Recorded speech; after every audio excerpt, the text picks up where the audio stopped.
Hello and thank you for stopping by. Today I'm going to show you what could happen by having a bad idler pulley. Here's some noise under the hood, some squeaks. Stop and check it out before this happens. I was driving the other day, heard some noise under the hood. Next thing I know, power steering went out, alternator light came on, and I started overheating. That idler pulley seized on me and stripped up the belt. It goes right here. I have it out now. Now I was able to get a ride to go to AutoZone to get the belt, but they didn't have the pulley. So I'm going to have to go to another location to pick up the idler pulley. It's getting dark right now. I won't be able to do it this evening. So this job will have to be completed tomorrow. It's the next day. I'm waiting for my ride, and I picked up the new idler pulley last night. I thought this would spin a lot freer. While I was in the store, I checked to make sure the width was the same, diameter was the same. The width seems to be just slightly off. Guy at the counter checked it out. He says that's the one that goes to it. And it doesn't come with the washer that holds it in the middle or the bolt and this piece over here. See this? There's like a thick washer back here. This has to come off and be applied to this one, and we got to get this out. But I was having some difficulty with this, and I just want to show that this has to be added onto this one. Now, I checked at Advance Auto, which is where I bought this, and the price for this was, let's see, $27.99 plus tax. And I checked at AutoZone. They're right next to one another, but AutoZone didn't have this in stock in my location. I would have to travel like 30 miles to get it. And Advance Auto had it in stock along with the belt. This is the original GM pulley. It has the numbers up here. I'll read them out. It's GM12557819. Original pulley. But if I had time, I wouldn't have bought this pulley. It just got dark last night, and I was in someone's driveway, which my vehicle's still there. Otherwise, I would have played. If it's shot, I'm going to put the link down below where you could buy this bearing if you have the time to wait. And probably won't be able to read the numbers off this bearing, but being that they're the same, I read the numbers off this one here. And the numbers on this bearing are SA6203RSL. And there's also some other numbers on there. There's a 1B17, not sure what that stands for, 498, and a C and U. C, Charlie, U, Utah. First matter of business is to get this bolt out, because I do need it to install the new one. So I mentioned this at the at Advance Auto, and the clerk at the counter says you have to take this off. He goes, normally they come out pretty easy. He was trying to get it out. He goes, but this one looks like it's pretty tough. And he goes, and you're going to need this piece, so don't destroy it. So I'm trying to get it out without destroying it. See, you can see when you turn this nut, everything's turned and it's staying in there. So let's see. I'm going to try and pry it a little bit more.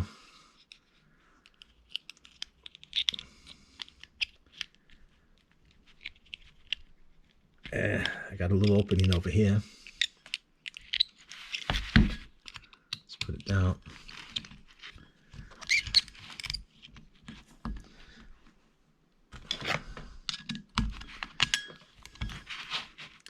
Now this is how I'm doing it. You might find an easier way to do this. I'm sure there's an easier way, but if not,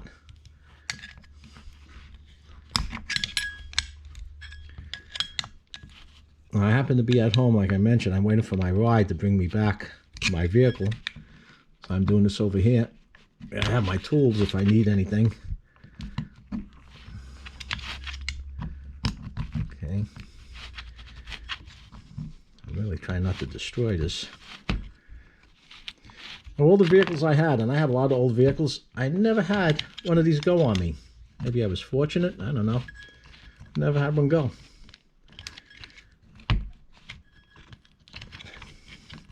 And you should be able to hear a little squeaking from your belt. There we go. And usually when you hear the squeaking from the belt, it's a bearing that's going. It could be your alternator, your air condition, whatever that belt is going around. In this case, it was this pulley right here. Okay, we got that. Let's see. Okay. Now I could turn the nut and hold this, and it's unscrewing just like a nut and bolt. There we go. Beautiful. And let's see how this goes on. Make sure I got the... Okay. So this has a little protrusion here. It's a little proud on the side. This is the side that goes down. This part here. Oh, this bearing came apart. Check this out. Whew. Yeah. Trying to get... Yeah. You can see the bearings in here. It looks like the race and the bearings just jammed together. Let me see. Let me get some kind of rag.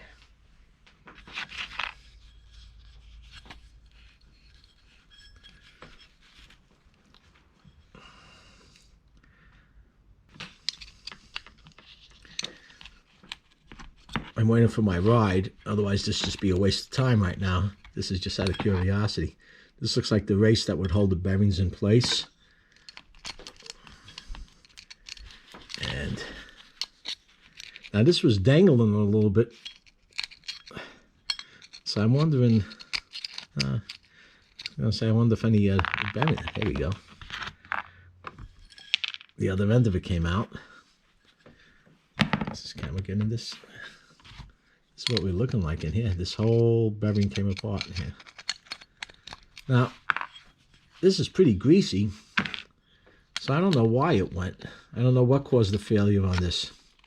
Normally, a bearing will go. I know from working on lawnmowers, the mower decks, the bearings go, they just get full of water, dirt, the grease dries up, and it's just metal on metal and spinning so many thousand revolutions.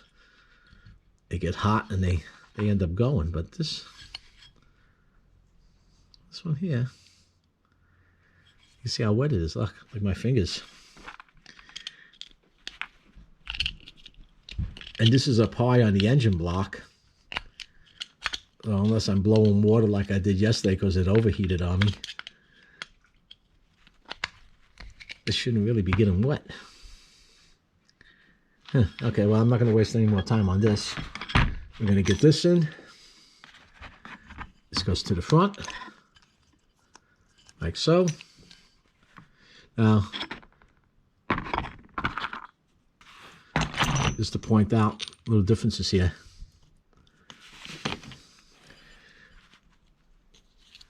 This bearing had a steel seal on it. This is rubber. It had a steel seal on both sides. This one's rubber on both sides. You know what? I want to open this up and I want to see how much grease is in here. I've bought bearings before to replace on a mower deck, and when I opened them up, there was barely any grease in there. Now, you can over-grease a bearing, and it causes extreme heat and pressure if you over-grease it. But when I say there wasn't enough there on some of these bearings I opened, I mean, they were just shy of being dry. Just out of curiosity, I'm going to open this up. You want to be careful not to damage the seal. Oh, boy, that came off easy. Oh, this is packed well. You see that? It's got plenty of grease in here. And that's how it should be.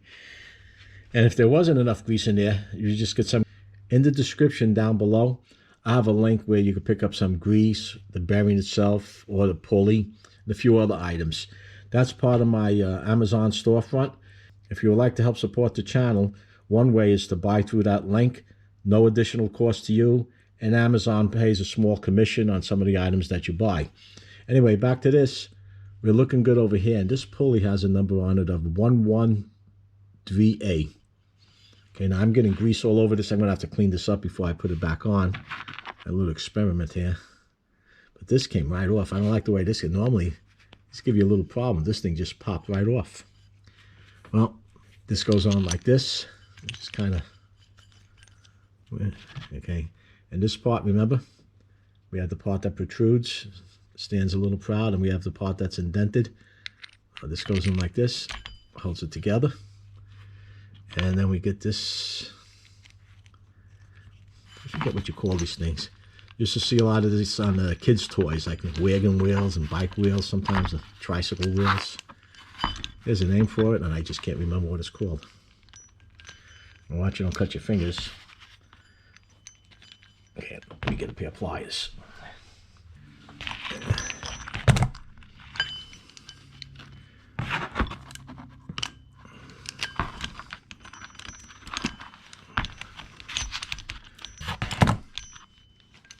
I don't know how much they save by not putting a nut and bolt with the pulley itself.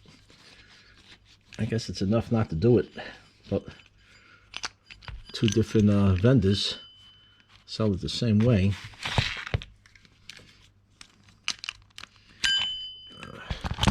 All right, we have this together and at the car, and this bolt requires a 1/2-inch socket. That's a 1/2-inch socket to get this on. Now, I'm not sure of the torque on this. I didn't look it up before I left the house, but I'm snugging it down and just giving it that little bit, and that's all there is to it. I'm going to wipe this pulley down again just to make sure I don't have any grease on it from me handling it. I already checked all the other pulleys. They spin freely. You don't want to replace one just to have another one burn up the belt. And the next step now is to install the belt. If you have any questions or comments, post them down below.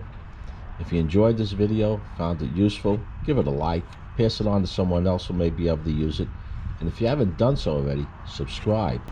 My next step now is to install the serpentine belt, and if you want to see that video, just press on the link up above. And until next time, safe driving and be well.